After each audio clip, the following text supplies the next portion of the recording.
Corona संक्रमण को देखते हुए सरकार ने प्रदेश के बॉर्डर पर चौकसी बढ़ा दी है और अब बाहरी राज्यों से आने वाले सभी लोगों की कोरोना जांच अनिवार्य कर दी गई है। इसके लिए मुख्य सचिव ने सभी जिलाधिकारियों को निर्देश भी दे दिए हैं, जिसके चलते बॉर्डर पर कोरोना टेस्टिंग शुरू करने की तैयारियां कर दी गई हैं और अब इसे मंगलवार से शुरू किया जा रहा है। तो देहरादून के जिलाधिकारी के मुताबिक अब प्रदेश में हर आने वाले लोगों को बॉर्डर पर अपनी कोरोना नेगेटिव रिपोर्ट दिखानी अनिवार्य होगी, तभी उन्हें एंट्री मिलेगी। देखिए, अभी जो हमारे गवर्नमेंट की तरफ से आदेश आए हैं कि बॉर्डर पे भी सैंपलिंग जो है करवाई जानी है, तो अभी हमारा गवर्नमेंट का जो पहले से सिस्टम चल रहा था वो सिस्टम तो चल ही रहा है और कल से मुझे पूरी उम्मीद है कि आशा रोड़ी बॉर्डर के ऊपर जो है हमारा सैंपलिंग जो है वो प्राइवेटली भी शुरू हो जाएगी। जो लोग अगर अपना सैंपल करा करके निगेटिव रिपोर्ट लेके आते हैं वो आ सकेंगे इजीली, और जिनके पास नहीं होगी वो वहीं बॉर्डर पे ही उनके टेस्ट को कराया जाएगा। देहरादून से बड़ी खबर, उत्तराखंड की सीमाओं पर कोरोना टेस्ट मंगलवार से शुरू होगा और कोरोना की जांच जिला प्रशासन तैयार कर रहा है कलेक्शन पॉइंट। तो आपको बता दें कि बॉर्डर पर ही लिए जाएंगे सैंपल, बाहर से आने वाले लोगों की होगी कोरोना जांच। तो बड़ी और अहम खबर, अब पहाड़ों पर यानी उत्तराखंड में दाखिल होने के लिए, एंट्री करने के लिए कोरोना की जांच कराना अनिवार्य हो गया है। बॉर्डर पर ही सैंपल लिया जाएगा और रिपोर्ट नेगेटिव आने पर ही एंट्री मिलेगी। बाहर से आने वाले लोगों की जांच होगी।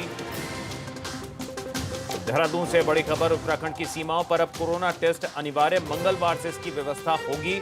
मंगलवार से शुरू होगी कोरोना की जांच। तो बाहर से आने वाले लोगों को बॉर्डर पर ही कोरोना जांच करानी होगी, उनके सैंपल लिए जाएंगे और रिपोर्ट नेगेटिव आने पर ही उन्हें एंट्री दी जाएगी।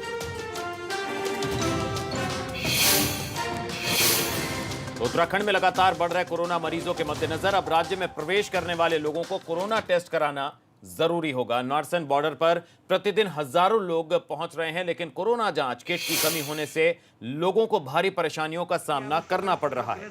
बताया जा रहा है कि बॉर्डर पर केवल 200 किट पहुंच पा रही हैं और कर्मचारियों की भी बेहद कमी है। वहीं बाहर से आ रहे लोगों का कहना है कि घंटों उन्हें इंतजार के बाद कोरोना का टेस्ट किया जा रहा है।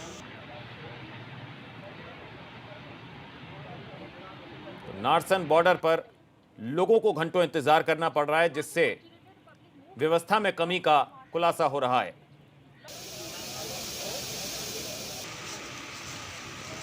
सरकार इतना कुछ कर रही है और फिर भी आप उसको मतलब गलत। हाँ, लगभग अभी टाइम हो रहा है 12:46। मैं 11 बजे के आसपास आया हुआ था, राइट। 11:46 से आने के बाद लगभग 1-1.5 घंटे हो गए हैं। अभी जस्ट मेरा कोविड टेस्ट हुआ है और अभी ये कह रहे हैं कि आधे घंटे आपको लगेगा और बाकी के प्रोसेस को करने में। देखते हैं कब तक मुझे मिल रहा है। जिन लोगों का 96 घंटे के अंदर टेस्ट रिपोर्ट लेकर के प्रवेश होगा उनको किसी प्रकार के रजिस्ट्रेशन की आवश्यकता नहीं होगी। अन्यत्र सभी यात्रियों को रजिस्ट्रेशन कराना अनिवार्य है। साथ ही साथ कियोस्क वहाँ पे भी लगाई गई है नारसन बॉर्डर पर, प्राइवेट भी और सरकारी भी, जिसमें कि लोगों के टेस्ट किए जा रहे हैं। हालांकि अभी हमारे पास किट्स सीमित होने के कारण और मैनपावर सीमित होने के कारण रैंडम सैंपलिंग ही हो पा रही है। तो नारसन बॉर्डर पर यात्रियों को, जो बाहर से आने वाले लोग हैं, उन्हें एंट्री मिलने में समय लग रहा है। दरअसल वजह यह है कि कोरोना किट्स, जांच किट की कमी है और कर्मचारियों की भी कमी है। बढ़ेंगे आगे। मौसम साफ होने के बाद अब भगवान केदारनाथ यात्रा ने रफ्तार पकड़नी शुरू कर दी है। बरसाती सीजन में जहां पहले हर दिन 20 से 50 के करीब ही तीर्थयात्री पहुंच रहे थे, वहीं अब मौसम साफ होने से 300 से 400 तीर्थयात्री बाबा केदारनाथ के दर्शन कर रहे हैं। अब केदारनाथ यात्रा करने वालों का आंकड़ा 14,800 पहुंच गया है। वहीं मौसम साफ होने से केदारनाथ धाम में पुनर्निर्माण कार्यों में भी तेजी देखने को मिल रही है। यात्रियों की बढ़ती भीड़ से स्थानीय लोगों का व्यवसाय भी पटरी पर आता दिख रहा है। पुलिस अधीक्षक के मुताबिक मौसम साफ होने से यात्रियों की संख्या में तेजी से इजाफा हो रहा है। जब से बरसात बंद हुई है तब से श्री केदार यात्रा ने थोड़ा सा मोमेंटम पकड़ा है और प्रतिदिन लगभग 350 से 400 तीर्थयात्री आ रहे हैं श्री केदार में दर्शन के लिए। अब कल शाम तक 14,800 लोगों ने, तीर्थयात्रियों ने श्री केदार में दर्शन कर लिए हैं और पिछले कुछ दिनों से जब से बरसात बंद हुई है हल्की हल्की यात्रा भी बढ़ रही है। तो कोरोना संक्रमण के चलते बंद पड़ी 4 धाम हवाई सेवा फिर से शुरू हो गई है। बद्रीनाथ धाम के कपाट खुले 4 महीने से ज्यादा का वक्त हो गया है, लेकिन सामाजिक दूरी को ध्यान में रखते हुए हवाई सेवा बंद की गई थी। लेकिन अब हवाई सेवा को एक बार फिर से शुरू कर दिया गया है। सेवा शुरू होने के बाद पहला हेलीकॉप्टर बद्रीनाथ धाम पहुंचा, जिसमें 3 श्रद्धालुओं ने पहुंचकर भगवान बद्री विशाल के दर्शन किए। तो हेली सेवा एक बार फिर से बहाल हो गई है। कोरोना काल के दौरान चॉपर को बंद किया गया था, लेकिन आज एक बार फिर से हवाई सेवा की शुरुआत हो गई। 3 श्रद्धालु हेलीकॉप्टर के जरिए दर्शन करने के लिए पहुंचे। तो बद्रीनाथ पहुंचा पहला हेलीकॉप्टर, शुरू हुई 4 धाम हवाई सेवा। कोरोना के चलते इस पर रोक लगाई गई थी, लेकिन अब एक बार फिर से यात्रियों की संख्या बढ़ रही है, जिसको देखते हुए हेली सेवा भी शुरू कर दी गई है। हालांकि सामाजिक दूरी का ख्याल रखा जा रहा है, साथ ही मास्क पहनना अनिवार्य है।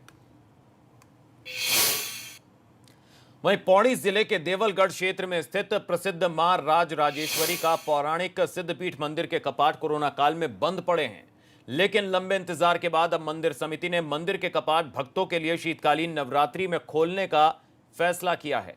नवरात्रि में माता के दर्शनों के लिए आने वाले श्रद्धालुओं को कोरोना गाइडलाइंस का पालन करना होगा। साथ ही श्रद्धालु दूर से ही माता के दर्शन कर पाएंगे। तो नवरात्रि में खुलेंगे मां राज राजेश्वरी के कपाट। कोरोना की वजह से फिलहाल कपाट बंद रखे गए थे, लेकिन अब नवरात्रि में दर्शनों के लिए कपाट खोलने का फैसला लिया गया है। हालांकि कोरोना गाइडलाइंस का पालन सभी श्रद्धालुओं को करना होगा। केदारनाथ आपदा में मारे गए लोगों